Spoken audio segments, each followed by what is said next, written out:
दोस्तों नमस्कार, मैं सत्यनारायण तिवारी आप सबका वेलकम करता हूं, स्वागत करता हूं अपने YouTube चैनल सुपर 30 के बैनर तले। आई होप आप सभी लोग ठीक होंगे।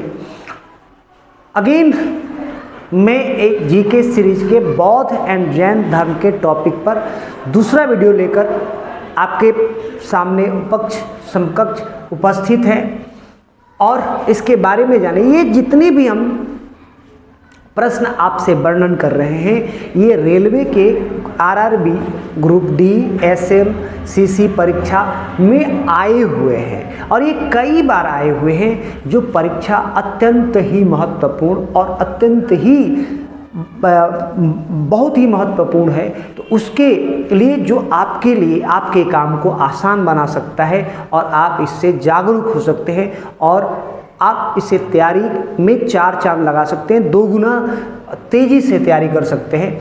आइए हम जानते हैं बौद्ध शिक्षा का वर्णन निम्नलिखित में से किसमें है। इसके 4 ऑप्शन है, त्रिरत्न, दूसरा त्रिपिटक, तीसरा सीलवर्त और चौथा अनुवर्त। ये जो दिया गया है आरआरबी रांची एसएम परीक्षा 2007 में ये पूछा गया था, निम्नलिखित में से बुद्ध का समकालीन कौन था। इसके 4 ऑप्शन कन्फ्यूशियस, मोजेस, मोहम्मद, इनमें से कोई नहीं। ये 2 बार प्रश्न पूछा गया है, आरआरबी रांची एसएम 2002 में और आरआरबी प्रयागराज जीजी और ईसीआरसी परीक्षा 2005 में पूछा गया था। गौतम बुद्ध द्वारा भिक्षुणी संघ की स्थापना कहाँ की गई थी। तो सारनाथ में किया गया था, कपिलवस्तु में किया गया था, वैशाली में किया गया था और बोध गया में किया गया था।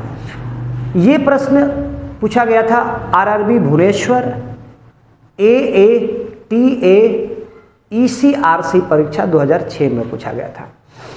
सांची किसी कला और मूर्ति का निरूपण करता है। तो बौद्ध धर्म का करता है, जैन धर्म का करता है, मुस्लिम धर्म का करता है, ईसाई धर्म का किसका करता है। तो ये 2 बार प्रश्न पूछे गए थे, हालांकि ये 3 बार पूछे गए हैं। तो आरआरबी चंडीगढ़ टीसी परीक्षा 2002 और आरआरबी जम्मू एएसएम परीक्षा 2004 और आरआरबी प्रयागराज टीसी परीक्षा 2003 में पूछे गए थे। बौद्ध स्मारक स्तूप कहाँ बनाए जाते थे। तो बुद्ध के अवशेष पर, दूसरा बुद्ध के जीवन से संबंधित स्थानों पर, संघ के प्रमुख सदस्यों के अवशेषों पर, बुद्ध के मठों द्वारा आचार्यों के स्थान पर बनाया जाता है। अब इसका आंसर जो है, सही उत्तर क्या है, इसमें चुनना है। केवल ए यानी कि पहला है, या केवल ए और सी दोनों है, या चारों है, या इसमें से कोई नहीं है। ये प्रश्न आरआरबी अजमेर एएसएम परीक्षा 2007 में प्रश्न पूछा गया था। अगला जो है, बुद्ध के उपदेश का मुख्य संबंध किससे है। तो विचार एवं चरित्र की शुद्धता से, भक्तिवाद से, कर्मकांड के व्यवहार से, एक ही भगवान में विश्वास करना, इससे 4 ऑप्शन में से एक होगा। ये आरआरबी भोपाल टीसी परीक्षा 2005 में पूछा गया था।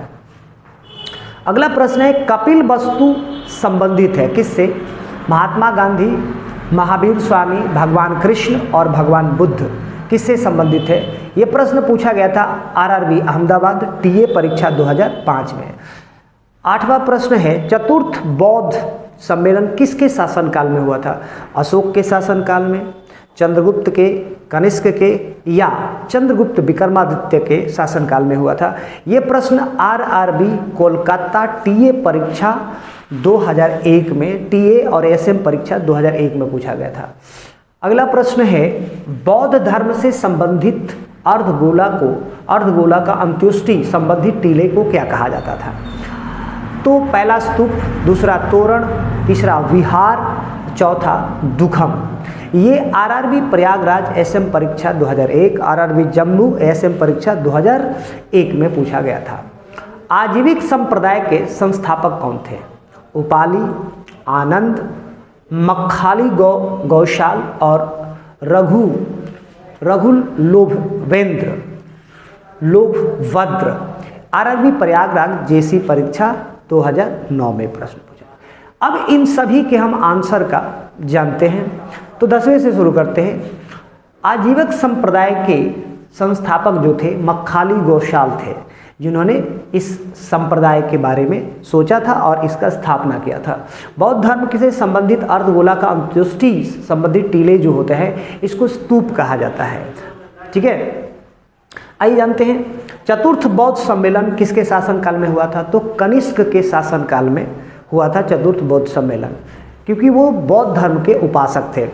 आइए कपिलवस्तु संबंधित है, तो कपिलवस्तु तो सीधा सवाल, कपिलवस्तु बौद्ध धर्म से संबंधित है तो भगवान बुद्ध से संबंधित है। बुद्ध के उपदेशों का मुख्य संबंध किससे है। तो विचार की शुद्धता से है, विचार और चरित्र की शुद्धता से है। उसके बाद सही उत्तर इसमें से चुना गया, इसमें बौद्ध के स्मारक स्तूप कहाँ है, इसमें से कोई आंसर नहीं है, इसमें से कोई आंसर नहीं है। ठीक है, आइए जानते हैं सांची किसी कला और मूर्ति का निरूपण करता है। तो सांची शब्द जो है बौद्ध धर्म से आया था और बौद्ध धर्म का ही निरूपण करता है। गौतम बुद्ध द्वारा भिक्षुणी संघ की स्थापना कहाँ किया गया था। तो वैशाली में किया गया था। निम्नलिखित में से बुद्ध का समकालीन कौन था। तो कन्फ्यूशियस। उसके बाद बौद्ध शिक्षा का वर्णन निम्नलिखित में से किस में मिलता है। तो बौद्ध धर्म का जो वर्णन त्रिपिटक नाम के ग्रंथ में सबसे ज़्यादा मिलता है और उसी से ज़्यादा वर्णन पढ़ा गया है और मिलता भी है। तो ये थी पूरी जानकारी। फिर मिलते हैं आपसे नेक्स्ट वीडियो में और नेक्स्ट जानकारी के साथ। तब तक के लिए बहुत बहुत धन्यवाद और हमारे चैनल को सब्सक्राइब करें और बेल आइकन को हिट करें और शेयर करना ना भूलें। बहुत बहुत धन्यवाद।